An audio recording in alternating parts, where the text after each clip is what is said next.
আল্লাহ রাসূল বলেছেন, মা আমিলা ইবনু আদম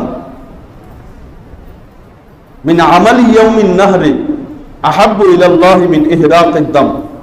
আদম সন্তান ঈদের দিন যত আমল করে সবচাইতে বেশি প্রিয় আল্লাহ পাকের নিকট যে আমলটা, সেই আমলটা হলো কোরবানির পশুর রক্ত প্রবাহিত করা, কোরবানি করা। কোরবানি করা ওই কোরবানির দিনে সবচাইতে প্রিয় আমল আল্লাহ পাকের নিকটে। ওয়া ইন্নাহু লা ইয়াতি ইয়াউমাল কিয়ামা বিকুরুনিহা ওয়া আশআরিহা ওয়া আজলাফিহা। কেন এই কোরবানির পশু, কোরবানির কাল কিয়ামতের দিন তার পশম, তার খুর,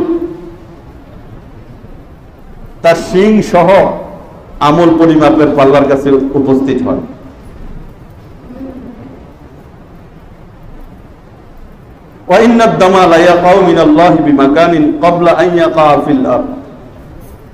এবং এই কোরবানির পশুর যে রক্ত প্রবাহিত হয়, এটা জমিনে পড়ার আগেই আল্লাহ পাকের নিকট একটা বিশেষ স্থান লাভ করে, আল্লাহ পাকের কাছে কবুল হয়ে যায়।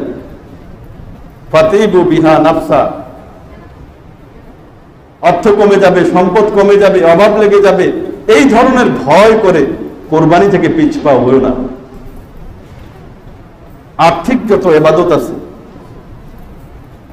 চাই যাকাত হোক, চাই মান্নত হোক, কোরবানি হোক, হজ হোক, নফল দান হোক, আর অন্যান্য যত আর্থিক ইবাদত আছে, এগুলোর ক্ষেত্রে দারিদ্রতার ভয় কোনো সময় করবে না। আল্লাহ পাক বলেছেন,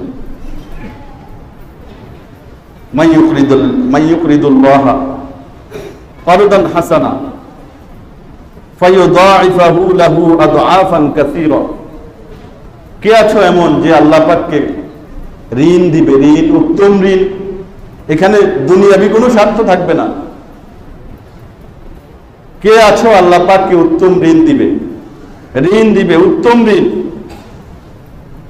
ফায়ুদাইফাহু লাহু আদআফান কাসীরা, আল্লাহ পাক এই ঋণকে দেওয়ার পরে এটাকে অনেক গুণে বাড়ায়া দিবেন।